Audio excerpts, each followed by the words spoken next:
was a beautiful snowy day. The pups had already been pulled around the yard on the toboggan by Bilko, built a snow fort, and made snow angels in the front lawn. It had snowed all night, and the snow was still piling up higher and higher. When Posterity Opossum came out the front door to go to work, the snow was right up to his knees. He looked for his car in the middle of the driveway, but all he found was a huge mound of snow. He checked his watch, and he knew he'd have to hurry if he wanted to make it to the meeting on time. So he picked up the shovel and started to dig as fast as he could. He took all the snow off his car. He dug around his car, and he cleared off the whole driveway. He looked at his watch again. He had just enough time to make it to the meeting. He jumped in, started up the engine, and drove off in a hurry. He didn't see Opindle in the upstairs window. She was pointing at the front door. It was completely buried in snow. Posterity had been in such a hurry that he hadn't noticed where he had been throwing the snow.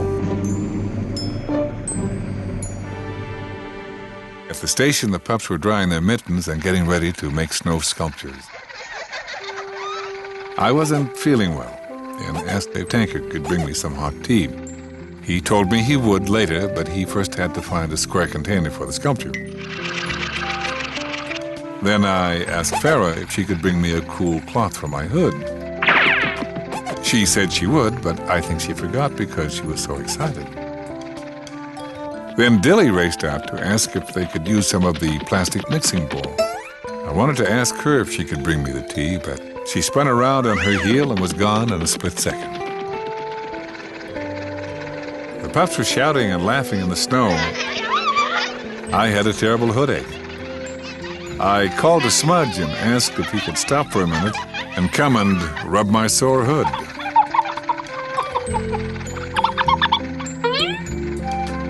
Now, Smudge did come over and give my hood a quick pat, but then he was off to work on the sculpture. I don't think the pups had any idea of how sick I was. Actually, I felt quite sad. I felt sad that nobody had any time to help me. I sat in the driveway aching, feeling sick, but mostly I was sad. At that moment, Opindle called needing a rescue.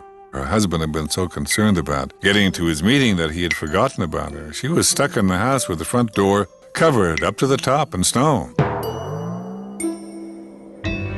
I told her we'd be there right away, and I have to say, I was glad it wasn't an emergency involving danger. In that kind of emergency, you have to go fast, and I wasn't too sure how fast I could go as I was feeling so sick.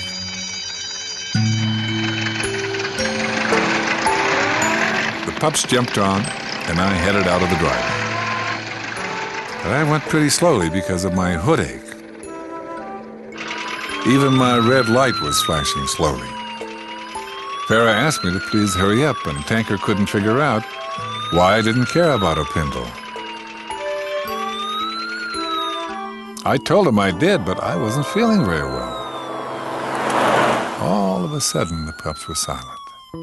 They each remembered what I had asked them to do. They remembered how they had been too busy having fun to help me. I knew they felt bad. And I told them not to. I told them it was just that I would have liked some tea and a cool cloth.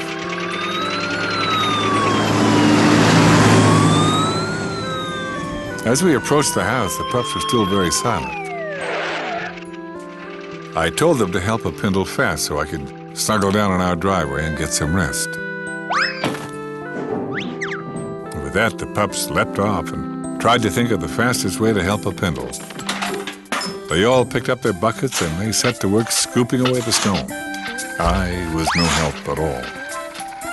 I just sat there feeling sick. The pups threw the buckets of snow onto the front yard where it wouldn't bother anybody. It was a perfect idea, and I noticed as the doorway was getting clear of snow, a hill perfect for sliding was growing on the front lawn. I don't think the pups noticed it, though. It wasn't until Opindle came out that they saw there was something surprising. She looked at the wonderful job they'd done of clearing her doorway and thanked them.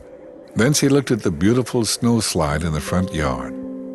All 4 pups turned around to see it, and they were very surprised, too.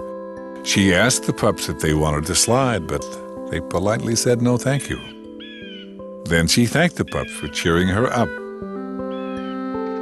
She'd been feeling bad because posterity had forgotten about her, but now she felt much better. The pups didn't waste a minute getting back on board to get me home. They waved goodbye to Opindle, and she waved back. When we got there, Farah poured me some tea from the thermos. Billy massaged my hood, and Tanker wrapped me in a warm blanket. Smudge wiped my forehead with a cool cloth, and I started to feel better.